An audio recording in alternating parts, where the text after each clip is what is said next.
My parents kicked me out at 18 and said, "Be grateful we fed you." So I fed them something they couldn't swallow. On the morning of my 18th birthday, I woke up to my mom pouring cold water over my face. It's time to man up and move out. I sat up instantly and saw my stepdad standing by my stuff in the doorway. They've always been cruel, but I never expected this. "But I'm your son." My mom laughed. "You've been nothing but a burden since your dad died, wasting our money on therapy, crying about nightmares." My stepdad nodded approvingly. "We kept you fed and housed for 18 years. That's more than most would do." Before I could process what was going on, they shoved my bags into my arms and literally pushed me out the door. I didn't even bother fighting. I guess part of me had already given up. After hours of prayer and petting stray cats, I found myself at a homeless shelter downtown. My hands shook as I filled out the intake forms. That's when my phone buzzed. My parents had unblocked me just to twist the knife deeper. "Mom, stop calling family saying you're homeless. You're embarrassing us." Then from my stepdad, "At least your dad had the decency to die in Afghanistan." Facepalm emoji. I lost it. Right there in that plastic chair, I just broke down sobbing. The counselor, this tired-looking woman, touched my shoulder. "Honey, what's wrong?" I showed her the texts. She was reading them when her eyes drifted down to my intake form. Her whole body went rigid. "Wait." Her voice came out strange. "Michael Krzyzewski? Your father died in Afghanistan?" "Yeah," I managed. "When I was 6. She gripped the edge of her desk. "Did you ever see the body? Attend a burial?" I stared at her in disbelief. "Excuse me, James, did anyone from the military ever visit after? Check on you?" Not really. No, I don't know. Wait, why are you asking me this?" Her hands click-clacked on her Chromebook. After 30 seconds, her face went white. "James, your father didn't die in Afghanistan." My chest tightened. "What?" "He's at Palmer V, a psychiatric ward. He's been there for 12 years. The fluorescent lights suddenly felt too bright. That's impossible. We had a funeral. I went to grief therapy for years." She looked me straight in the eyes. "You need to see your father. Today, before your parents realize you know." Suddenly, little things were clicking into place. Why Mom got nervous when military families were on TV. Why we moved states right after the funeral. I wanted to break down on the spot, but my stepdad's voice about me being a little betch echoed in my head. So instead, I took a deep breath and asked, "Why today?" Because when, not if, when, your parents find out that you know your dad is alive, then they'll know someone is coming after the benefits they've collected. She drove me to Palmer herself. The whole ride, my brain kept rejecting what was happening. But then we walked through those VA hospital doors, down a long hallway that smelled like floor wax and medicine. There he was, my father. Not the stepdad who beat me, or my mom's other secret boyfriends who tried to win me over with vintage vinyls. My dad, who loved me. "Dad?" The word came out broken. He turned, and his whole face crumpled. "James? They told me I'd never see you again. They told me you hated me. I thought you were dead." I could barely breathe.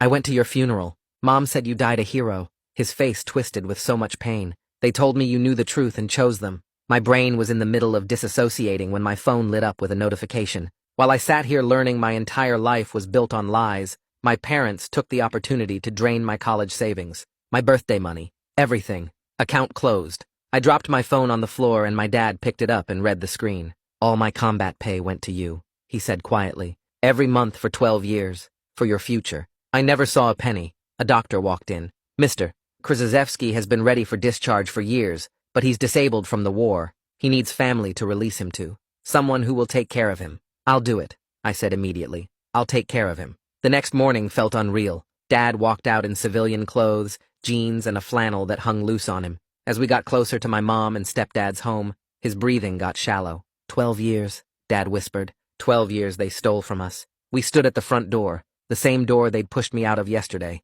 Inside, footsteps approached. The deadbolt turned. The door swung open. We were met with my stepdad's face. It dropped so quickly I almost laughed. He was seeing a dead man standing on his porch. Behind him, Mom appeared, and her coffee mug slipped from her hand, shattering on the floor. My dad smiled. "Hello, Mark. We need to talk about my death benefits. Listen to 90 Seconds and rate me 5 stars on Spotify. Doing a giveaway for people who did this and show proof on my Instagram. There will be 4 winners, and you get to choose between a Spotify or Amazon gift card." Mark's face went through about 5 different expressions in 3 seconds. First shock, then this weird calculation like he was trying to figure out if this was real, then anger that turned his whole face red. Mom made this small choking sound, and her coffee mug just slipped right out of her hand. It hit the hardwood floor and exploded into pieces. Brown coffee splattered across the white tile in the entryway. The sound of it breaking felt perfect somehow, like their lies were shattering right there with the ceramic. Mark found his voice first and started yelling about how we couldn't just show up here.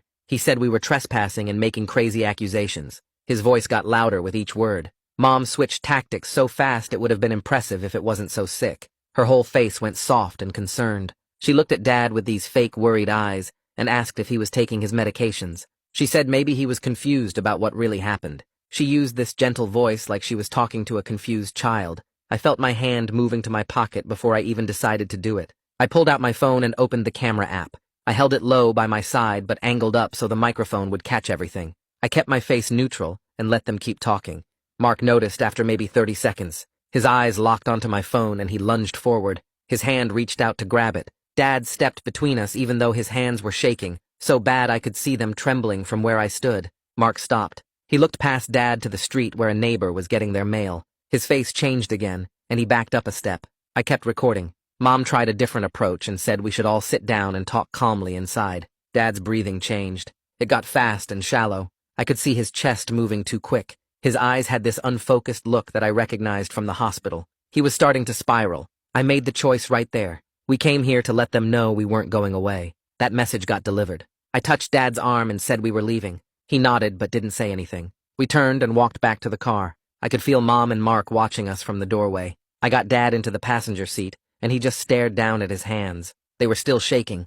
I sat in the driver's seat for a minute trying to figure out what to do next. Then I remembered the shelter counselor had given me her direct number. I called her and explained what just happened. She didn't waste time with questions. She said she could arrange a one-night motel voucher through an emergency fund. She gave me the address and said to ask for the manager. I thanked her and hung up. Dad hadn't moved. He was still looking at his hands like they belonged to someone else. I started the car and drove to the motel. It took 20 minutes. Dad didn't speak the whole way. The weight of being the only thing between him and complete breakdown sat on my chest like a rock. The motel was called the Sunset Inn, even though there was no sunset view anywhere. Just a parking lot and a highway. The manager gave us the key to room 107 without much conversation. The room smelled like old cigarettes and cleaning spray. There were 2 beds with brown covers, and a desk by the window with a scratched surface. I spread everything out on that desk. Dad's discharge papers from Palmer, my birth certificate that I'd grabbed from my room before they kicked me out, screenshots of the texts from Mom and Mark, the bank notification about my drained account. I lined it all up in rows. It wasn't much, but organizing it made me feel slightly less like I was drowning. I took pictures of everything with my phone. Then I sat on the edge of the bed and called the number on the bank notification. The fraud department put me on hold for 15 minutes. Finally, someone picked up. I explained the situation. The representative said my college savings account was closed yesterday morning. All the funds got transferred to an account I didn't have access to. She said I would need to file a police report. I would also need documentation proving the money was mine. When I asked how to prove that when I'm homeless and barely holding it together, her voice got quieter. She said she understood this was hard, but those were the requirements. She gave me a case number and said to call back once I had the police report. I wrote the number down on the motel notepad. My hand was shaking. Dad spoke for the first time since we left the house. He said when he enlisted, he set up something called an allotment. His combat pay would go directly to support his family. He didn't understand all the technical details of how it worked. He just wanted to make sure we would be taken care of if anything happened to him. His voice had this guilt in it that made my throat tight. He said he thought that money was going to me all these years. For my future. For college. I told him I never saw any of it. He put his face in his hands. Something broke in me watching that. This man who served his country and got locked away and lost 12 years with his son, feeling guilty because he tried to take care of me, and it got stolen. I wanted to say something to make it better, but there weren't any words for this. I just sat next to him on the bed until his breathing evened out. I spent the next hour backing up everything on my phone to the cloud. The shelter counselor told me that documentation was everything when you're fighting people with more resources than you. I created a folder labeled Evidence. I uploaded screenshots of every text message, the voice recording from the porch, photos of every document spread out on the desk. I made sure everything saved in 3 different places. My phone storage, Google Drive, email drafts. I wasn't going to lose this stuff because my phone died or got stolen or Mom and Mark found some way to delete it. Every screenshot felt like a small piece of protection. Every backed up file was something they couldn't take away from me. The next morning, we drove back to Palmer, Virginia. Dad needed a replacement ID with a current address. We also needed printouts of his benefits history. The discharge coordinator was a woman maybe 50 years old with reading glasses on a chain. She was helpful, but moved at the pace of someone who processes paperwork all day, every day. She asked Dad questions and typed his answers with 2 fingers. She printed forms and had him sign them. She said the ID would take 2 weeks to process. The benefits history would be ready this afternoon.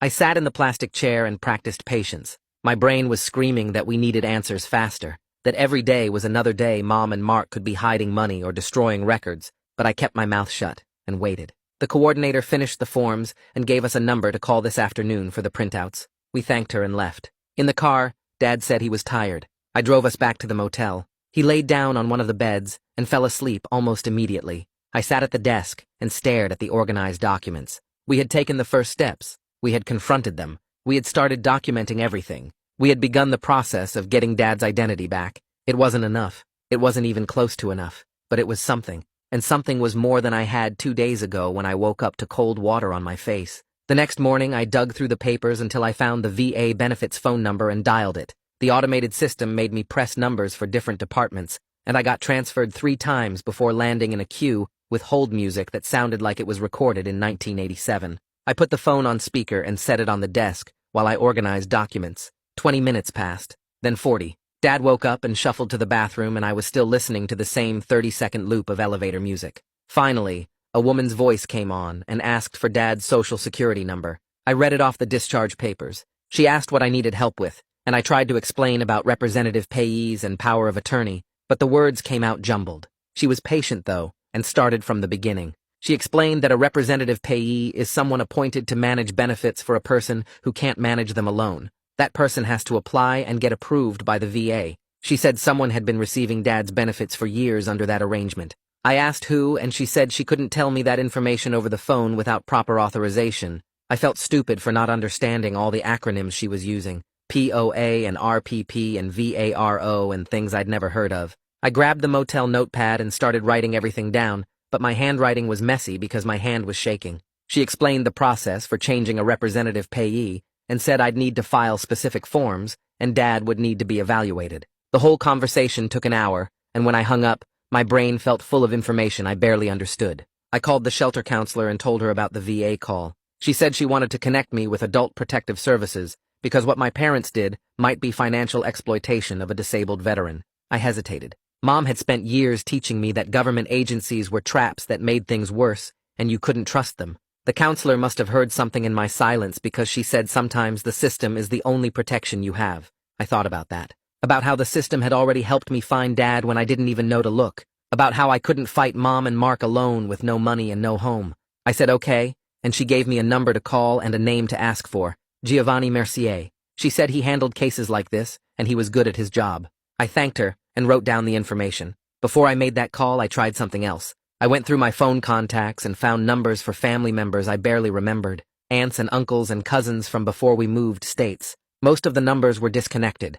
3 went to voicemail, and I left messages explaining what happened and asking if they'd talk to me. 2 rang, but nobody answered. Then I called Aunt Lisa, my mom's sister. She picked up on the 4th ring. I started to explain who I was, and she cut me off. She said she'd already heard from my mother that I was spreading lies and trying to make them look bad. She said she didn't want to get involved in family drama. I tried to tell her about Dad being alive, but she talked over me. She said Mom had been through enough losing her husband and raising me alone, and I should be grateful instead of causing trouble. Then she hung up. I sat there staring at my phone. The isolation felt deliberate, like Mom had spent years cutting off anyone who might question her story or help me if I ever found out the truth. That night after Dad fell asleep, I opened a new document on my phone and started writing everything I could remember. I put Dad's supposed death at the top and marked it as when I was 6. Then I listed everything that happened after. How we moved to a different state within months of the funeral. How Mom got nervous whenever military families appeared on TV shows. How she always changed the subject fast when I asked about Dad's service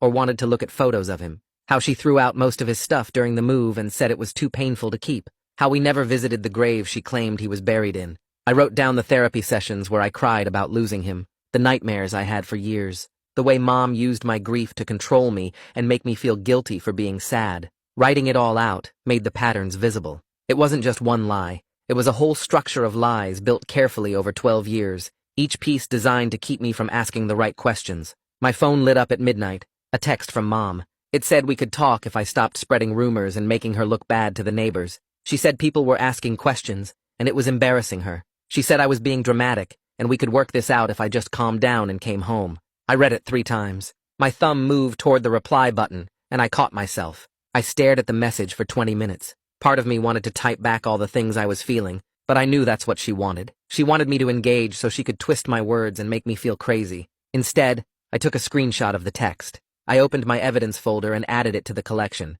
Then I put my phone face down on the desk, without responding. The next morning, I sat down with Dad while he ate the free motel breakfast I'd brought back to the room. I said we needed to talk about boundaries and safety. He looked up at me with this expression like he was bracing for bad news. I explained that Mom and Mark might try to contact him, and he couldn't tell them where we were staying or what we were doing. He nodded, but didn't say anything. I kept going. I said they might try to convince him I was lying, or that I was going to abandon him. I said no matter what they said, he couldn't share information with them. He agreed, but I could see the fear in his eyes. The same fear I'd seen at Palmer when he thought I might leave him there. I reached across the small table and put my hand on his arm. I promised him I wasn't going anywhere. I said we were going to figure this out together, and I meant it. His shoulders relaxed a little, and he went back to eating. I had an appointment at Legal Aid that afternoon. The office was in a strip mall next to a tax preparation place. Inside, it smelled like old coffee and copy machine toner. The receptionist had me fill out an intake form and then led us to a small office where Artemisia Bruno was waiting. She was younger than I expected, maybe 30 with dark hair pulled back and glasses. She shook both our hands and gestured for us to sit. Then she opened a yellow legal pad and said to start from the beginning. I told her everything, about waking up to cold water on my birthday, about the shelter counselor finding Dad, about the confrontation on the porch, about the drained bank accounts. She didn't interrupt once, just wrote notes in neat handwriting and nodded occasionally. When I finished, she looked up at me. She said we had potential civil claims for fraud and conversion. She explained those were legal terms for lying to steal money and taking property that belonged to someone else. She said there was also a criminal angle if the district attorney's office got involved. She asked if I had documentation, and I showed her my phone with all the screenshots and recordings. She said that was good, that I was smart to preserve everything. Then she said this was going to take time, but she would help us. 2 days later, my phone rang from a number I didn't recognize. I answered, and a man said his name was Giovanni Mercier from Adult Protective Services. He said the shelter counselor had referred my case, and he wanted to schedule a phone intake. I grabbed my notepad. He asked questions about Dad's situation, and I answered as clearly as I could. He said he was opening a case file and assigning an investigator. He explained the process would take time because they needed to interview multiple parties and gather financial records. I felt my impatience rising. I wanted answers now. I wanted Mom and Mark punished now, but Giovanni's voice was calm and steady, and he said thorough investigation was better than quick dismissal. I knew he was right, even though it frustrated me. He said someone would call within a week to schedule interviews, and I should keep documenting everything. The next call came from the bank. A woman named Agatha Riggs from the fraud department.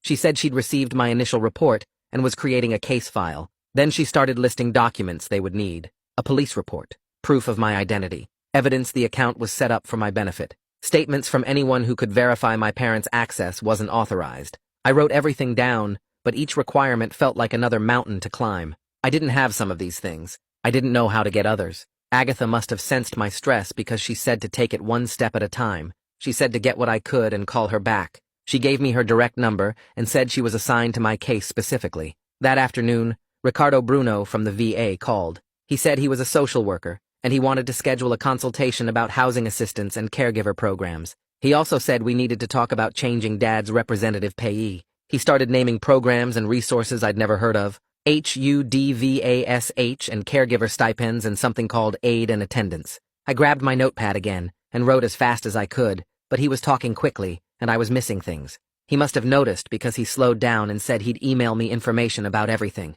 Then he asked when we could meet in person. I looked at Dad sitting on the bed watching TV and felt something loosen in my chest. Relief, maybe, or hope. Someone was actually helping us. Someone who knew how the system worked and wanted to guide us through it. I scheduled the meeting for the following week, and when I hung up, I realized my hands had stopped shaking. The next morning, I met Artemisia at the legal aid office, and she helped me draft a formal request to Peaceful Rest Funeral Home. I gave her the address Mom had taken me to 12 years ago for the memorial service. Artemisia explained we needed official confirmation of what services they actually provided versus what Mom claimed happened. She typed up the request on legal aid letterhead, and I signed it. 3 days later, an envelope arrived at the motel. I opened it with Dad watching from the bed. The funeral home director wrote that they provided memorial service space on the date in question, but never received any remains for burial or cremation. Their records showed no casket purchase, no burial plot, no cremation authorization. Just the rental of their chapel for 2 hours. I read it twice and my stomach turned. I already knew Dad was alive, but seeing it in writing that the whole funeral was empty theater made me feel sick in a different way. That afternoon, I drove to the police station downtown and asked to file a report. The officer at the front desk directed me to Detective Hugo Larkin's office. He was maybe 50 with gray hair and reading glasses pushed up on his head. I sat in a plastic chair across from his desk while he pulled up a form on his computer. He asked me to start from the beginning, so I told him everything. About waking up to cold water on my 18th birthday, about finding Dad alive at Palmer, about my drained bank accounts and 12 years of stolen benefits. Hugo typed steadily, without interrupting. When I finished, he printed the report and had me review it for accuracy. He explained this would take time to investigate. Financial crimes involving multiple parties and federal benefits were complex, but the report number would help me with the bank and other agencies. He handed me a business card and told me to call if I remembered additional details or if my parents contacted me. I folded the report and put it in my evidence folder. 2 days later, I was sitting on the motel bed organizing paperwork when I glanced out the window. Mark's truck was parked 3 spots down. He was just sitting there behind the wheel staring at our room. My whole body went cold. I grabbed my phone and called 911 first. Then I started throwing our stuff into bags. My hands shook so badly I could barely work the zippers. Dad asked what was wrong and I pointed out the window. His face went white. The dispatcher stayed on the line while I packed. She said officers were 5 minutes out.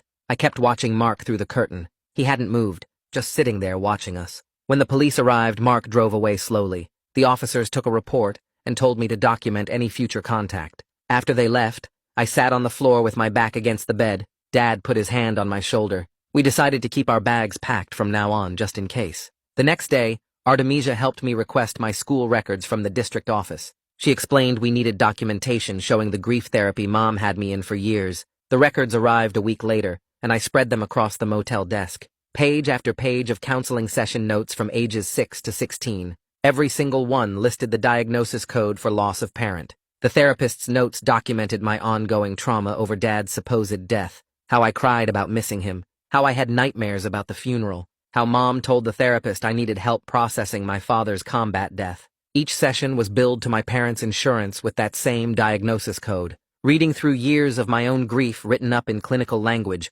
created this weird distance, like I was reading about someone else's pain. But it also created a paper trail proving how long and deliberately Mom and Mark maintained the lie. Artemisia sent formal preservation letters the following week. One went to the bank. One went to my parents' address. The letters used legal language requiring them not to destroy any documents or records related to Dad's benefits or my accounts. Artemisia explained this was standard procedure before filing a lawsuit. If they destroyed evidence after receiving this letter, they could face additional penalties. She said the formal legal language was powerful. It put them on notice that we were building a case, and they needed to preserve everything. When I read the letter before she mailed it, I felt something shift. For weeks, I'd been reacting to what they did. Now, we were taking action, making them respond to us instead of the other way around. Agatha called 3 days later with an update. She said the bank's fraud investigation had identified a pattern, transfers from Dad's benefits account to a joint account controlled by Mom and Mark going back years. She was flagging the transactions as suspicious and building a timeline, but she warned me that proving the transfers were unauthorized would require more documentation. We needed records from the VA showing Dad never authorized Mom as his representative. We might need court orders to access certain accounts. She said the bank was taking this seriously, but the investigation would take time. I wrote down everything she said and added it to my notes. Each piece of evidence felt like another brick in the wall we were building. The VA called that same week to schedule an interview with Dad. Ricardo explained they were reviewing Dad's representative payee arrangement. They needed to interview him alone, without family present, to ensure he could express his wishes freely. The appointment was set for the following Tuesday at the VA clinic. Ricardo said this was standard procedure when there were concerns about a payee's authority. They wanted to hear directly from Dad what he wanted and who he trusted to manage his benefits. I felt hopeful for the first time in weeks. Someone was finally centering what Dad actually wanted instead of what other people decided for him. Dad was nervous about the interview, but I helped him practice answering questions clearly. Giovanni called me 2 days later. He said he'd conducted a home visit to Mom and Mark's house as part of the APS investigation. They were cooperative and claimed they had proper power of attorney to manage Dad's affairs while he was hospitalized. Giovanni said they seemed prepared with documents and explanations, but he was requesting copies of everything they showed him to verify authenticity. He explained that people who commit financial exploitation often have paperwork that looks legitimate at first glance. His job was to dig deeper and confirm whether their authority was actually valid. He said the investigation was ongoing and he'd update me as he learned more. After we hung up, I felt frustrated. Of course, Mom and Mark seemed cooperative. They'd been lying successfully for 12 years. The following week, Artemisia received copies of the alleged power of attorney through discovery demands. She called me to her office and spread the document across her desk. I looked at the signature line where Dad supposedly signed over authority to Mom. Even to my untrained eye, it looked wrong. The letters were shaky and uneven, nothing like Dad's signature on his current VA documents or the forms we'd been filling out together. The date was from 13 years ago, right after Dad was first hospitalized. Artemisia pointed out several other problems with the document. The notary seal looked faded. The witness signatures were barely legible. She said we might need a handwriting expert to prove it was forged, but even without that, the document raised serious questions. Dad and I went to the DMV the next morning to get him a state ID. Ricardo had helped us set up a VAPO box we could use for official mail since the motel wasn't permanent. We filled out the application, and Dad handed over his discharge papers and social security card for verification. The clerk processed everything and said the ID would be ready in 20 minutes. We sat in plastic chairs waiting. When they called Dad's name, he walked up to the counter, and the clerk handed him a temporary paper ID with his photo. Dad stared at it for a long moment. His name, his current address for the first time in 12 years, not the hospital, not Mom and Mark's house, our address. I watched him fold it carefully and put it in his wallet. It was such a small thing, just a piece of paper with his information,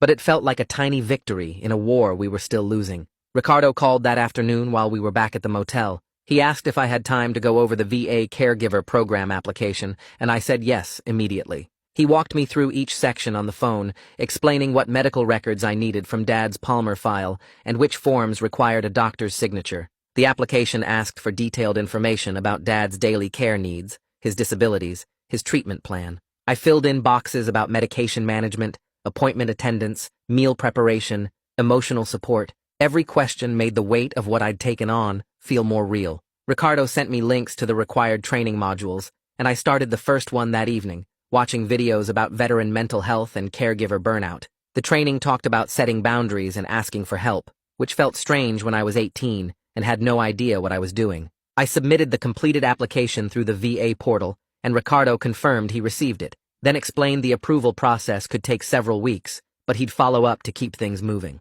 The shelter counselor had referred me to Amelia Fletcher at the community mental health clinic, and I went to my first appointment 2 days later. The clinic was in a converted house with mismatched furniture in the waiting room and motivational posters on the walls. Amelia called me back, and I followed her to a small office that smelled like lavender. She was maybe 40, with glasses and a calm way of moving that made the room feel safer. She asked what brought me in, and I started explaining about my parents kicking me out and finding Dad and the stolen money, and halfway through I realized I was talking too fast, and my hands were shaking. She didn't interrupt or try to fix anything, just listened and took occasional notes. When I finished, she asked how I was sleeping and eating, and I admitted I wasn't doing great with either. She said we'd work on coping skills and processing the trauma, but for now she just wanted me to know I had a place to talk about it. The session was only 50 minutes, but leaving felt like I'd set down something heavy, at least temporarily. Agatha from the bank called to schedule a detailed interview, and I met her at the branch office the following week. She had printouts of every transaction on my old savings account going back 5 years, highlighted and annotated with sticky notes. We went through each withdrawal and transfer, with Agatha asking who initiated it, what I was told it was for, whether I gave permission. I explained that Mom always said the money was saved for college, that I never had access to the account myself, that I didn't know she could just close it whenever she wanted. Agatha asked about the joint account structure, and I told her it was set up when I was 13, that Mom said it was normal for parents to be on their kids' accounts. She made notes about everything, and explained the bank had standards for provisional credit in fraud cases. My situation was complicated because the account was technically joint, but the pattern of access and the timing of the final withdrawal, right when I discovered Dad was alive, created a strong case. She said she'd present everything to the fraud review committee and get back to me within 2 weeks. Giovanni called a few days later about arranging a DNA test. He explained that to shut down any argument from Mom and Mark about my standing in Dad's case, we needed definitive biological proof. The test would be through an approved lab, and the results would go into the official APS file. I agreed, even though something about it felt wrong, like I had to prove my own family. We went to the lab the next morning, and a technician swabbed the inside of my cheek, then Dad's, and labeled the samples with case numbers. The whole thing took 10 minutes. Walking out, I felt angry that this was necessary, that 12 years of lies meant I had to scientifically verify I was my father's son. Dad was quiet in the car, and I knew he felt it too, this invasive proof of something that should have just been true. Artemisia called me into the legal aid office for an update. She'd drafted an emergency motion for temporary control of specific accounts, arguing that Mom and Mark's ongoing access created risk of further asset disappearing. The motion requested the court freeze certain accounts and require financial reporting while the investigations continued. We had a hearing date in 2 weeks. Artemisia spread the paperwork across her desk and walked me through what to expect. She said court was unpredictable and stressful, that judges had a lot of discretion, that we might not get everything we asked for. But this was our best shot at stopping them from hiding or spending more money while APS and the police did their work. I signed the verification forms, and she filed everything electronically that afternoon. The funeral home sent additional records 2 days later. I opened the envelope at the motel and pulled out invoices and contracts showing they'd provided space for a memorial service. Nothing more. No cremation services, no burial services, no handling of remains. Just a room rental and some chairs and a guest book. I stared at the papers trying to process that the funeral I remembered, the casket I cried over,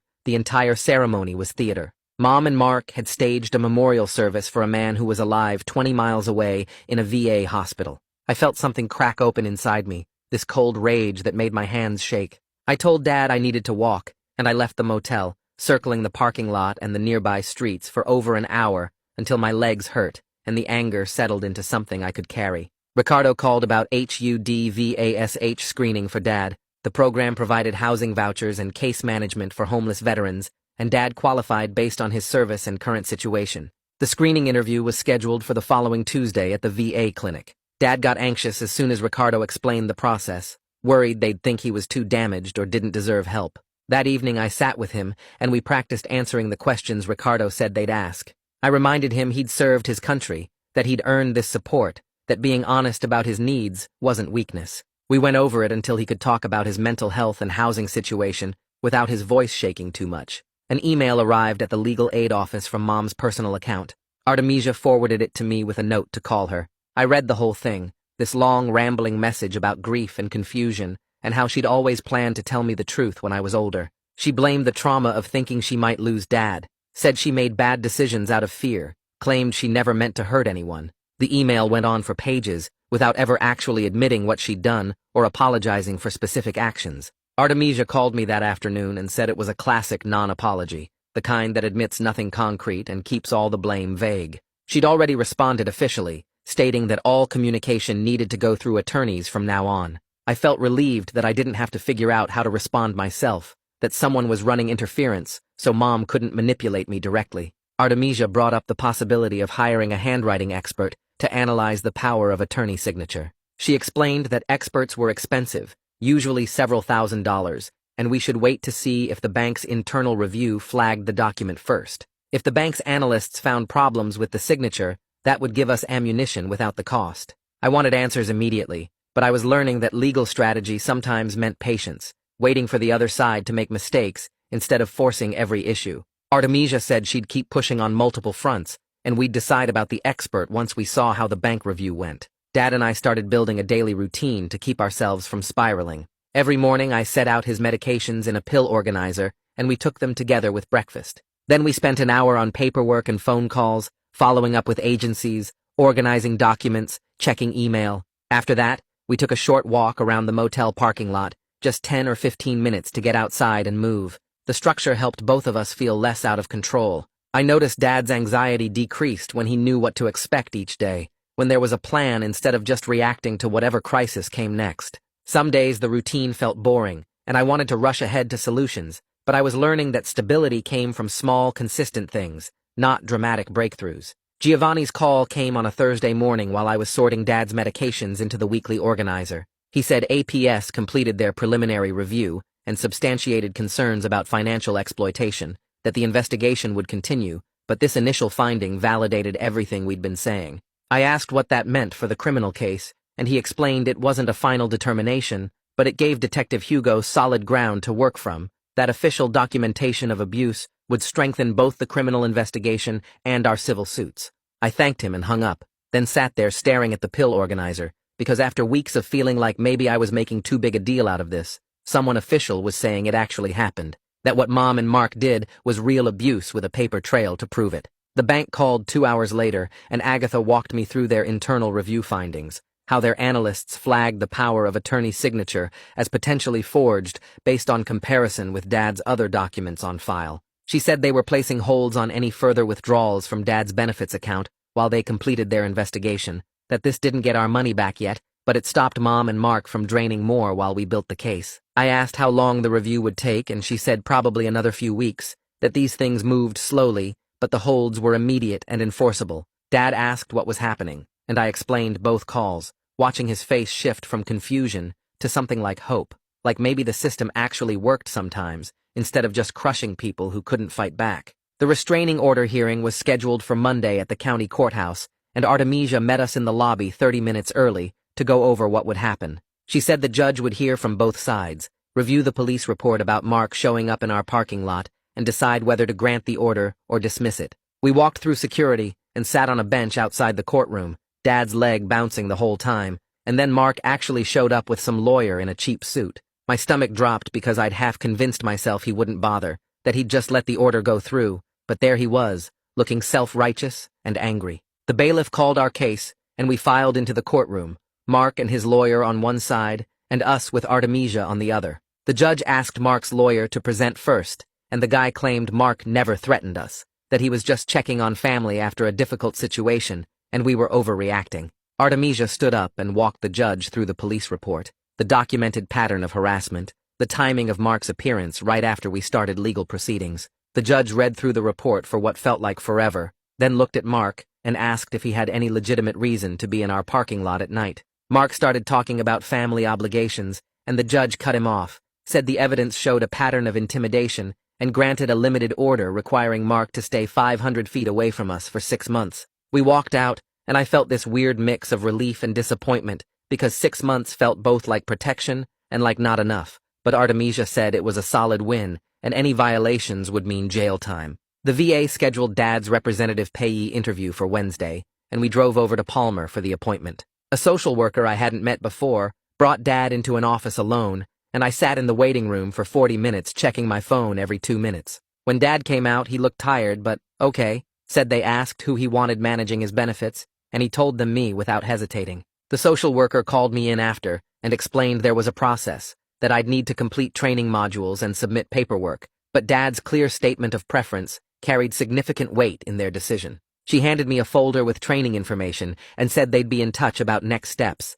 that the goal was to finalize everything within a month. I thanked her, and we left, Dad quiet in the passenger seat, and finally he said he was scared I'd think it was too much responsibility and back out. I told him I wasn't going anywhere, that we were doing this together, and he nodded, but I could see he didn't quite believe it yet, after 12 years of people abandoning him. Ricardo called Thursday afternoon to say Dad passed the HUD-VASH eligibility screening, and we were approved to start looking for a unit. He connected me with Augusto Carney, the housing coordinator, who explained we needed a 1-bedroom that met program standards, and the voucher would cover most of the rent. Augusto said he'd send me listings that qualified, and we could schedule viewings once I found places I wanted to see. I hung up and told Dad we were approved for real housing, not just motel vouchers, and he asked how much it would cost us. I explained the voucher covered most of it, and we'd only pay a small portion, that this was the first piece of actual stability we'd had since everything started. He got quiet again, and I realized he was crying, just sitting there with tears running down his face, and I didn't know what to say, so I just sat next to him until he pulled himself together. Friday. I spent the whole afternoon on my laptop updating Dad's mailing address with every agency I could think of. Social Security, the VA, his bank, his pharmacy, his insurance company, each one with its own form and verification process. Ricardo helped me set up a VAPO box as our permanent address until we had stable housing, explaining it would prevent any issues with mail during the transition. Each form I submitted felt like I was erasing another piece of Mom and Mark's control, changing every link they had to Dad's information and benefits. My hand cramped from typing and my eyes burned from staring at the screen, but I kept going because this tedious administrative work was how you actually protected someone, not through dramatic confrontations, but through paperwork and documentation. The bank called Monday morning, and Agatha said they were issuing a small provisional credit to a new student account they'd helped me open, completely separate from anything my parents had touched. She warned it was only a fraction of what was stolen and could be reversed if their investigation didn't support my claims, so I needed to be careful spending it on anything except absolute necessities. The deposit hit Tuesday, and I stared at the balance for a full minute. This small amount of money that was actually mine and couldn't be taken away without warning. I used some of it to buy groceries, real food instead of whatever the motel voucher covered, and Dad helped me cook dinner in the tiny kitchenette. Wednesday, a message came through on social media from someone claiming to be my mom's cousin, saying the family wanted to arrange a meeting to work things out before this got more complicated. I read it 3 times looking for the manipulation angle and found it in the phrase, "before this got more complicated," like the problem was me pursuing legal action instead of them stealing from us for 12 years. I sent a screenshot to Artemisia, and she drafted a response saying all contact needed to go through legal counsel, that we weren't meeting with anyone without attorneys present. Hitting send on that message felt powerful, even though it made me sad that family had to work this way, that I couldn't trust anyone on Mom's side to actually care about what happened to us. Artemisia called Thursday to propose a settlement conference before filing a full lawsuit, explaining that litigation was expensive and slow, and if we could get restitution and accountability through negotiation, it might be better than years in court. I said I didn't think Mom and Mark would ever take real responsibility, that they'd just make excuses and try to minimize what they did. She agreed that was likely, but said the pragmatic approach was to try settlement first, that we could always file suit if they refused to negotiate in good faith. I told her to set it up, but I wasn't expecting anything good to come from it. The DNA results arrived Friday in a plain envelope, and I opened it already knowing what it would say. The test confirmed I was Dad's biological son with 99.9% certainty, shutting down any possible argument that I wasn't entitled to be involved in his care or pursue claims on his behalf. Giovanni called an hour later to say he'd received the results and was filing them with APS as part of the official record, one more piece of documentation proving our relationship and my legal standing. I filed the report in our evidence folder and added it to the cloud backup, this proof of something I'd never doubted, but that the system required me to verify anyway. 3 days after the DNA results arrived, Ricardo called while I was making breakfast in the motel kitchenette. He said the VA finished reviewing Dad's representative payee change, and it was pending final approval within the next 2 weeks. They placed interim holds on the account to stop any unauthorized access during the transition, which meant Mom and Mark couldn't touch anything while the paperwork processed. I asked what happens once it's approved, and Ricardo explained I'd have legal authority to manage Dad's benefits, full control over the money that was supposed to support us all these years. Dad was sitting at the tiny table listening to my side of the conversation, and when I hung up and told him what Ricardo said, his hands started shaking. I reached across and held them steady until he nodded and took a breath. The settlement conference happened the following Tuesday at Legal Aid, in a small conference room with a scratched table and flickering overhead lights. Artemisia sat next to me with her laptop open and 3 folders of documentation stacked in front of her. Mom arrived first with her attorney, a middle-aged guy in a wrinkled suit who looked like he'd rather be anywhere else. Mom's eyes were already red and puffy, like she'd been crying in the car, and when she saw me, she reached out like she wanted to hug me, but I just stared at her until she sat down. Mark showed up 10 minutes late without a lawyer, dropping into a chair and immediately starting in about how this whole thing was a misunderstanding, and we were making him look bad at work. Artemisia ignored him completely and opened the first folder, laying out bank statements showing the pattern of transfers from Dad's benefits to their joint account. Mom's attorney shifted in his seat and started taking notes. Artemisia walked through each document methodically, her voice calm and factual, pointing out dates and amounts and the timeline of when Dad was hospitalized versus when the transfers started. Mom kept interrupting with excuses about how confused she was after losing her husband and how she thought she was doing the right thing. Mark got louder, insisting they had power of attorney and everything was legal, but Artemisia just pulled out the questioned document and asked if he'd like to explain why the signature didn't match any of Dad's other signatures on file. The room went quiet, except for the buzz of the fluorescent lights. I sat there watching Mom perform her grief, while Mark cycled through anger and defensiveness, and something shifted in my chest. I wasn't angry anymore, just exhausted and ready for this to be over, so Dad and I could move forward. After 2 hours of back and forth, Mom's attorney suggested a restitution framework, and Artemisia countered with specific terms. We reached an agreement in principle where Mom and Mark would follow a payment schedule to pay back the documented stolen funds over time, contingent on what the investigations found. It wasn't everything we were owed, and there was no criminal admission, but Artemisia explained this gave us a legal framework, and we could still pursue other options if they didn't comply. I signed where she indicated, and walked out without looking at Mom, whose crying had gotten louder when she realized I wasn't going to forgive her. 2 days later, we were back in court for the asset freeze hearing. The judge was an older woman who read through Artemisia's motion while we waited, then asked Mom's attorney if he had any objections to a limited freeze on the disputed accounts. He argued it would cause hardship, but the judge cut him off and said the evidence showed clear risk of asset dissipation. She granted the freeze, preventing Mom and Mark from moving or hiding money while the investigations continued. It wasn't a full victory, but it was protection,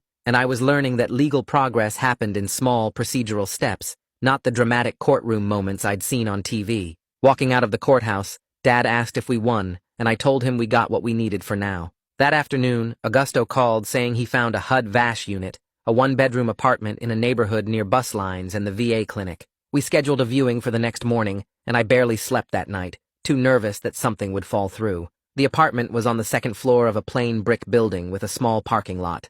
Augusto met us outside and walked us through the unit, pointing out the working appliances and explaining the lease terms. The walls were clean and white, the bathroom had actual water pressure, and the bedroom had a window that let in real sunlight. I stood in the empty living room and felt something loosen in my chest that had been tight since my 18th birthday, this knot of fear and uncertainty finally starting to unwind. Dad walked through each room twice, touching the walls like he couldn't believe they were real. Augusto said we could move in within 2 weeks once the final paperwork cleared, and I signed the application right there on his clipboard. The caregiver program sent an acceptance email that evening, pending completion of the training modules. I pulled up the online portal and started working through the lessons about medication management and mobility assistance and recognizing signs of distress. The training took 3 days to finish, but once I completed it, I'd receive a monthly stipend for helping Dad with daily activities and medical appointments. It wasn't much money, but it was reliable income, and more than that, it validated that taking care of Dad was real work, not just something I was supposed to do for free because he was family.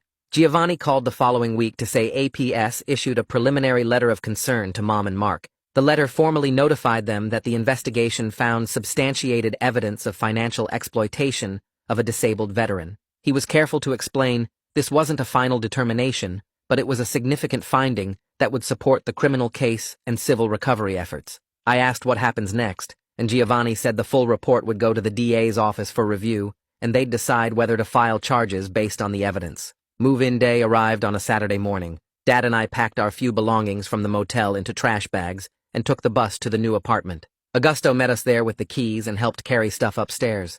Once he left, and it was just us in the empty space, Dad started pacing between the living room and bedroom. He kept asking what if the VA changed their mind, what if we couldn't afford it, what if Mom and Mark found us and caused trouble. His breathing got shallow and I recognized the signs of a panic attack building. I walked him to the couch and sat down next to him, guiding him through the breathing exercises Amelia taught me in therapy. 4 counts in, hold for 4, 4 counts out. We did it together until his shoulders relaxed and his hands stopped shaking. Then we unpacked slowly, turning the empty apartment into something that felt like ours, hanging Dad's few shirts in the closet and arranging our donated dishes in the kitchen cabinets. Agatha called Monday afternoon with an update about the bank investigation. She said they were issuing a larger provisional credit to my protected account based on their internal fraud findings. The amount would cover a significant portion of what was stolen from my college savings. She reminded me carefully that it was still provisional pending final determinations, but having actual money in an account that only I controlled felt like breathing after being underwater. I checked the balance 3 times that day, just to make sure it was real. Dad started seeing Victor Montes the following week. Victor was a VA psychiatrist who specialized in trauma, and his office was in the same building as the clinic where Dad got his other medical care. I waited in the lobby during the first appointment, flipping through old magazines and watching the clock. Dad came out an hour later looking tired but calmer.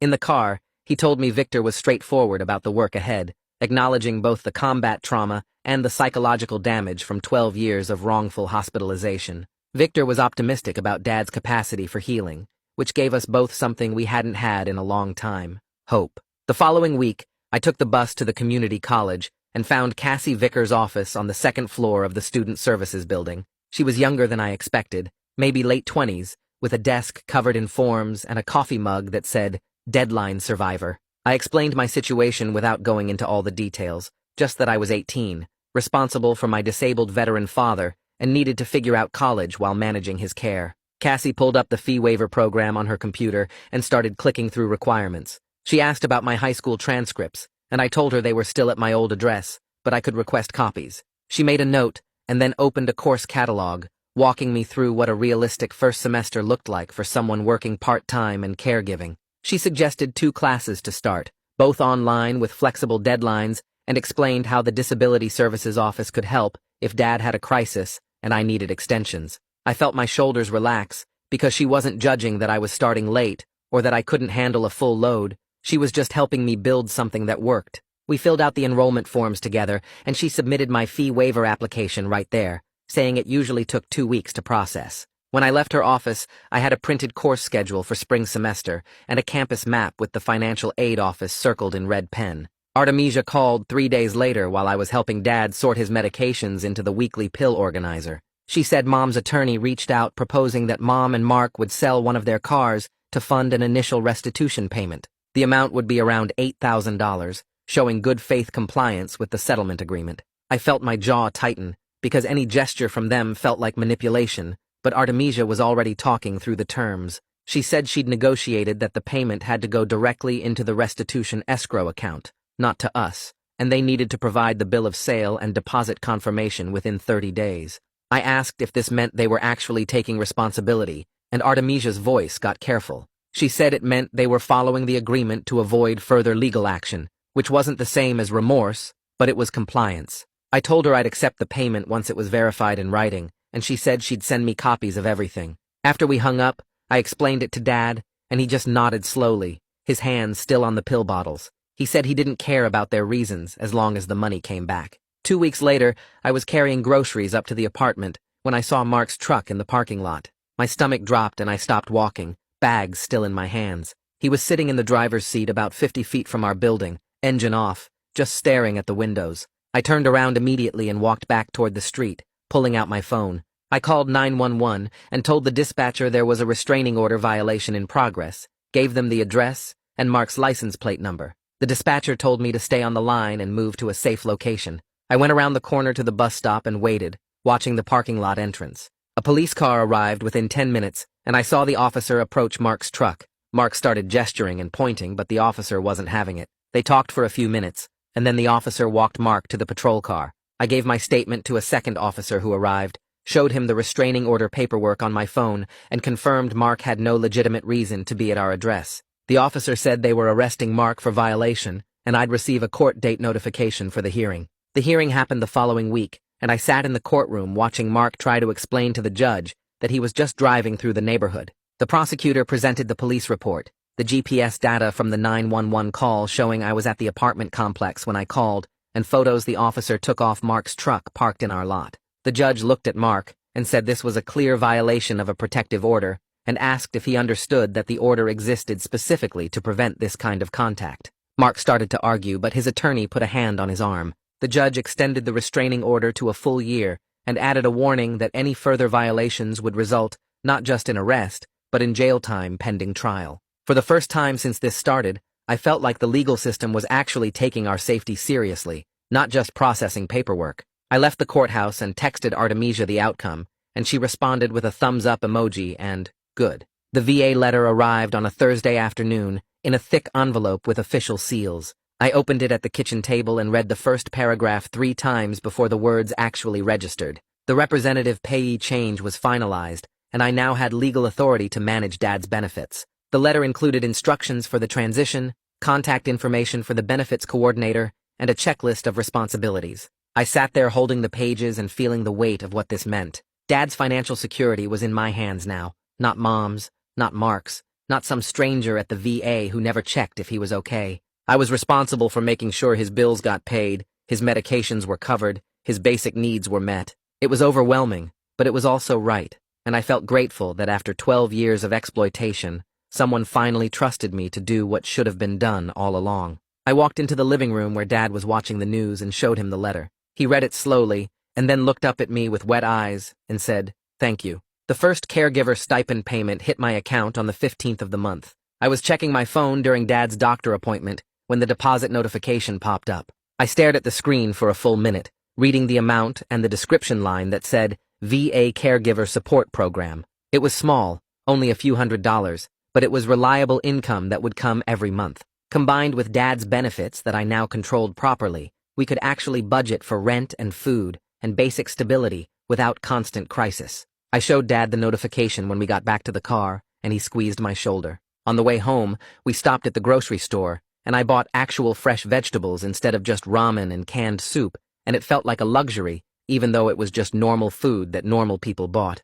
Agatha called the next week to confirm the restitution escrow received its first payment from the car sale. She walked me through the deposit details and verified the amount matched what Mom's attorney had promised. She was careful to remind me that my provisional credits from the bank were still pending final determination based on their fraud investigation, but having money actually flowing back felt like tangible progress. It wasn't justice, and it wasn't everything we lost, but it was something real, something I could point to and say, they're actually paying consequences. I asked Agatha what happened next, and she said the bank investigation was still ongoing, but this restitution payment strengthened our case because it showed Mom and Mark acknowledged the debt. She said she'd keep me updated, and I thanked her for everything she'd done. Dad and I sat down that evening and made a decision about boundaries. We agreed we wouldn't have any contact with Mom or Mark unless it went through our attorneys, and we were going to actually stick to it this time. I blocked Mom's number and Mark's number and any other numbers I recognized from their side of the family. Over the next few weeks, Mom tried calling from different numbers,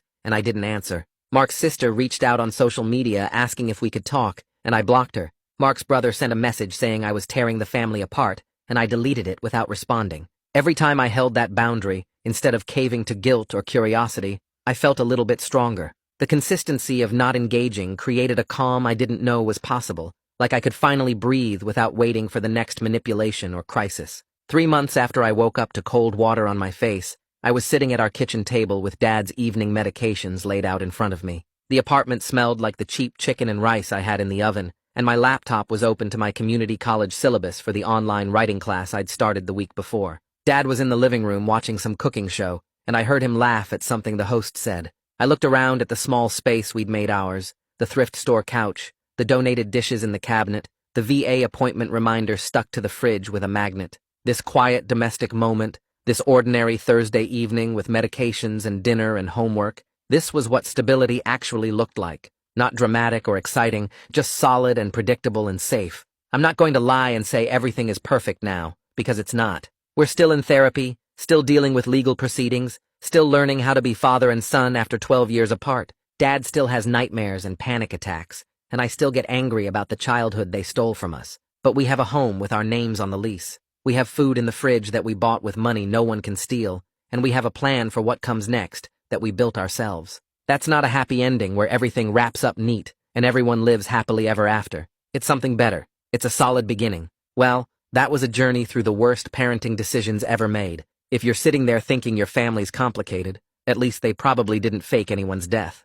Probably. Anyway, subscribe if you want more stories that start terrible and end with a tiny sliver of hope. And hey, if you learned anything today, maybe it's that the legal system occasionally works. Shocking, I know. All right, I'm out.